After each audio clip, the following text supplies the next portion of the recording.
14 dimensions of name correction.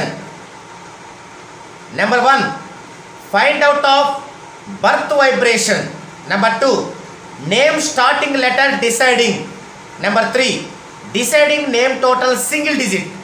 Number 4, deciding name total double digit. Number 5, find out of strength.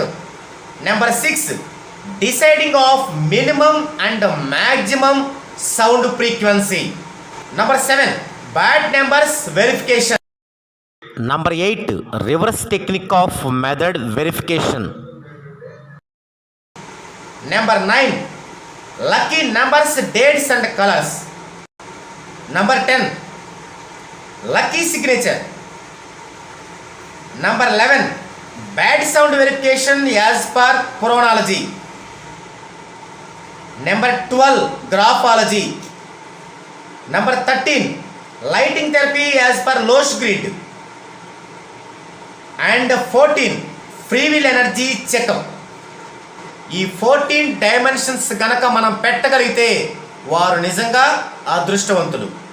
ఇందులో గనక name total, deciding single and double digit గనుక match అవ్వకపోతే first మెథడ్లో మనం name correction ఇవ్వలేము. అంటే వాళ్ళు పుట్టుకతోనే నెగిటివ్తో పుట్టినట్లు. వాళ్ళకేంటంటే సెకండ్ మెథడ్కి వెళ్ళాలి. మరి సెకండ్ మెథడ్లో ఫస్ట్ మెథడ్కి అదనంగా ఏం కంటెంట్ని యాడ్ చేయాలి అనేది చూద్దాం. Second method of name correction. First మెథడ్లో ఉన్నటువంటి 14 డైమెన్షన్స్లో 13 డైమెన్షన్స్ మస్ట్ అండ్ షుడ్గా ఉండాలి దీనిలో కూడా. ఇక అదనంగా ఏముండాలి అంటే నంబర్ 1, ఏ లెటరు దాని తర్వాత వచ్చే లెటర్స్ యొక్క డిగ్రీస్ని అంటే ఫ్రీక్వెన్సీని ఎంతవరకు భరించగలదు అనేది చూసుకొని భరించగలిగే విధంగా మనం లెటర్స్ని కూర్చాలి.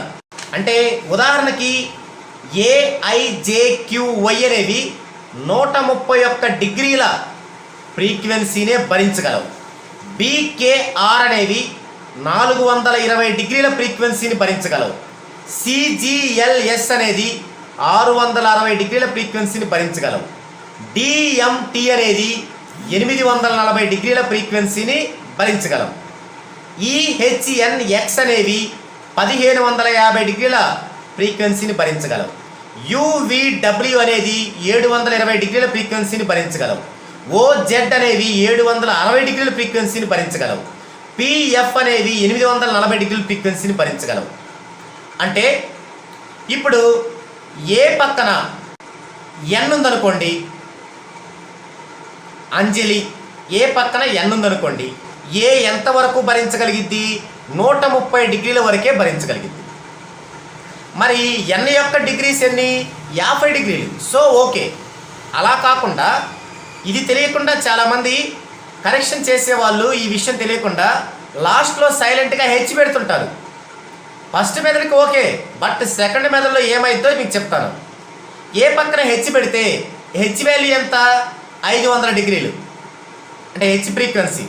ఇప్పుడు ఏ పక్కన హెచ్ పెడితే రామయ్య RAMA IAH పెట్టుకుంటారు. YYA తీసేసి IAH పెట్టుకుంటారు చాలామంది. ఇక్కడ ఏమవుతుంది? ఏ పక్కన హెచ్ పెట్టారు, హెచ్ 500 డిగ్రీస్ ఫ్రీక్వెన్సీ ఉంటుంది. మరి ఏ ఎంతవరకు భరించగలదు? 131 డిగ్రీస్ ఫ్రీక్వెన్సీ వరకే భరించగలదు. ఇక్కడ ఫాల్ట్ వస్తుంది. ఎవరికి? ఫస్ట్ మెథడు కన్విన్స్ అవ్వని వారికి మాత్రమే, గుర్తుపెట్టుకోండి. నెక్స్ట్ సెకండ్ వన్ వచ్చేసి ఒక్కొక్క నెలలో జన్మించిన వారికి 31 డేట్లకి డిఫరెంట్ ఫ్రీక్వెన్సీలు ఉంటాయి. ఫిబ్రవరిలో నెలలో జన్మించిన వారికి ఆ యొక్క సౌండ్ ఫ్రీక్వెన్సీ తరంగ వేగం ఒక విధంగా ఉంటుంది. జనవరి, మార్చి, మే, జూలై, ఆగస్ట్, అక్టోబర్, డిసెంబర్ నెలలో జన్మించిన వారికి ఒక విధంగా ఉంటుంది. ఏప్రిల్, జూన్, సెప్టెంబర్, నవంబర్ నెలలో జన్మించిన వారి యొక్క శబ్ద వైబ్రేషన్ ఒక రకంగా ఉంటుంది. ఈ 3 విషయాలని తెలుసుకొని ఉండాలి. నెక్స్ట్ వచ్చేసి మంత్స్ వైడ్గా, నెలల వైడ్గా వైబ్రేషన్ ఉంటుంది. ఆ వైబ్రేషన్ కూడా చూసుకోవాలి. నెలల వైడ్గా వైబ్రేషన్ ఏంటంటే జనవరి నుంచి డిసెంబర్ వరకు మనకి 12 ఉంటాయి. మొత్తం చార్టు ఒక వృత్తం అనుకుంటే 360 డిగ్రీస్, ఒక్కొక్క నెలకి 30 డిగ్రీల చొప్పున ఉంటుంది. మేషం, వృషభం, మిథునం ఇట్లా 30 డిగ్రీల చొప్పున. జనవరికి 30 డిగ్రీలు, ఫిబ్రవరికి 60 డిగ్రీలు, మార్చికి 90 డిగ్రీలు, ఈ విధంగా ఉంటాయి అన్నమాట. ఓకే, ఇది ఒకటి తెలుసుకొని ఉండాలి. నెక్స్ట్ వచ్చేసి శుభ సంఖ్యలు, అశుభ సంఖ్యలు తెలిసి ఉండాలి.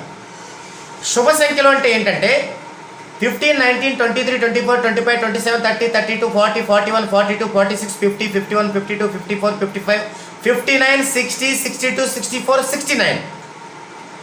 అశుభ సంఖ్యలు ఏంటంటే 10, 11, 12, 13, 14, 16, 17, 18, 20, 21, 22, 26, 28, 29, 31, 33, 34, 35, 36, 37, 38, 39, 43, 44, 45, 47, 48, 49, 53, 56, 57, 58, 61, 63, 65, 66, 67, 68, 70. ఈ విధంగా శుభ సంఖ్యలు, అశుభ సంఖ్యలు ఉంటాయి. ఇందులో ఖచ్చితంగా శుభ సంఖ్యలే తీసుకోవాల్సి ఉంటుంది. బట్ ఆ శుభ సంఖ్య అనేది మన యొక్క ప్యాటర్న్ని ఇంప్రెస్ చేయాలి, ప్యాటర్న్ని గ్రోత్ ఇవ్వాలి. అది మాత్రం ఖచ్చితంగా చూసుకోవాలి. ఇది ఒక అంశం నేర్చుకోవాలి. సో ఫస్ట్ మెథడ్ యాప్ట్ అవ్వని వాళ్ళకి సెకండ్ మెథడ్ని మనం ప్రిపేర్ చేయాలి. ఈ విధంగా నేను నేర్పేటువంటి బేసిక్ కోర్స్ ఇన్ న్యూమరాలజీలో ఈ అంశాలన్నీ నేర్పిస్తాను. విత్ ఇన్ 15 డేస్లో నేర్పిస్తాను.